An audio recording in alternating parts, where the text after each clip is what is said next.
For John Cubiburu, he doesn't have to wait to go to sleep to count sheep because it's an everyday occurrence at his job. As owner and operator of Cubiburu Livestock based out of Stockton, keeping track of a couple hundred sheep is all in a day's work. Well, we run a commercial sheep operation. Primarily our products are all natural lamb and wool. And we also offer some targeted grazing services where we're working with counties and cities to help manage the land in an environmentally friendly way. And raising sheep is practically ingrained into John at this point because it is truly part of his family's heritage. John's father, Gene, who passed away when John was 8, actually immigrated to California from the French Basque Country, where they are known for their sheep herding, and later started Cubiburu Livestock with his wife, Florence.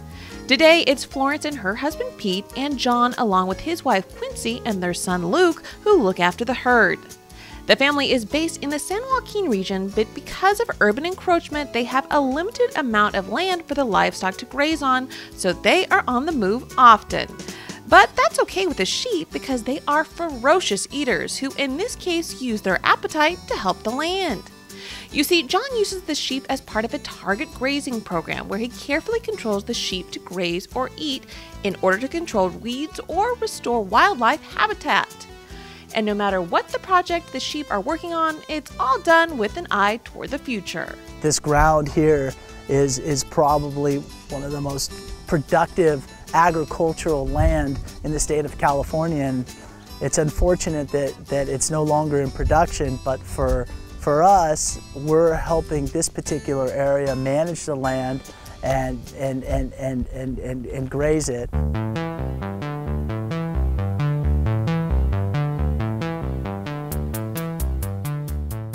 In addition to using their sheep for targeted grazing, the family sells their meat to local distributors, and they're using their immediate proximity to the Bay Area to market their lamb both to consumers and chefs. Chefs have become celebrities, and they take great pride in what they're concocting.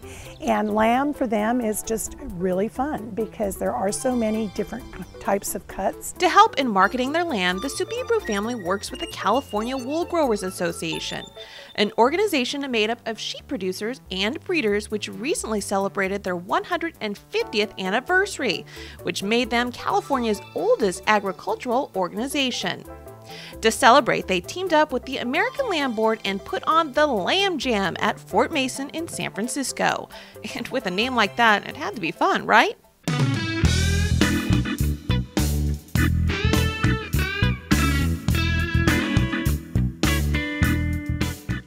This is what they call a zampini, which is a sausage from Puglia, which is classically coiled. It's in, ironically enough, lamb intestine. The lamb jam. Come on, and who doesn't like meat on a stick? The dish was balsamic glazed leg of lamb, you know, and what I did was I took a leg of lamb, I diced it up and braised it in balsamic, and I served it with blue cheese grits.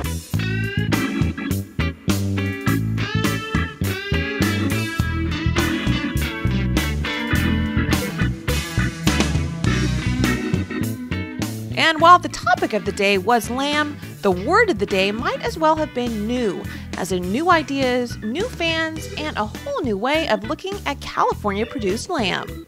We're kind of in a luxury zone here, so we can kind of pick and choose. And right now, we have lamb 3 ways on the menu, always, and we always have pork 2 ways. So it really, for me, is, we could just call it lambda, lambda, lambda. And most people, of course, never got their Revenge of the Nerds thing, so I just had to say lamb, lamb, lamb. So it dated me, though. It totally dated me. But you gotta have fun with it, and I think that's the thing about lamb. It's a versatile cut. They still have that nice flavor, but it's not overwhelming, so you don't have to mint jelly it, basically. You know, mint and lamb still work great together, but you know, with the older lambs, you really, you know, that old joke, you know, can I please pass the mint jelly? You know, there's a reason for that, because back in the day, they were really strong, and you had to, you know, combat it like the mutton taste. But this is, you know, Salt and pepper is actually all you need, really. More than 600 people came to the one-day event to sample food made by some of the top chefs in the world, including Matthew Accarino from the SPQR restaurant in San Francisco. For him, it was a chance to highlight a forgotten ingredient that has a lot of potential thanks to some passionate producers. One of the main reasons that I thought that was a good thing for me to be a part of is because I knew that the people that I buy lamb from were there and was supporting them. And I think that in America we don't always make the connection with, we talk a lot about sustainable, local, all these things, and those are all great words and they seem to make a lot of sense. But if you're the farmer who's growing these lamb, they're on the verge of going out of business all the time. And so they, we say Americans live paycheck to paycheck, they live from sale to sale. And so they need all the support they can get. And for ranchers like the Cubiburu family, the event was a showcase to highlight through the culinary expertise of top chefs some of what they do on a daily basis.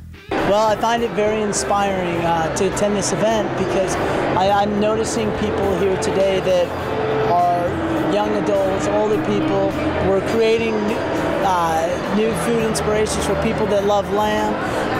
It's very exciting for me because I'm walking around to some of these tables and they're really enjoying the product and they're asking questions and they're getting educated on lamb, how it's raised, where it's coming from. They want to be able to identify the product, and we're able to do that here today.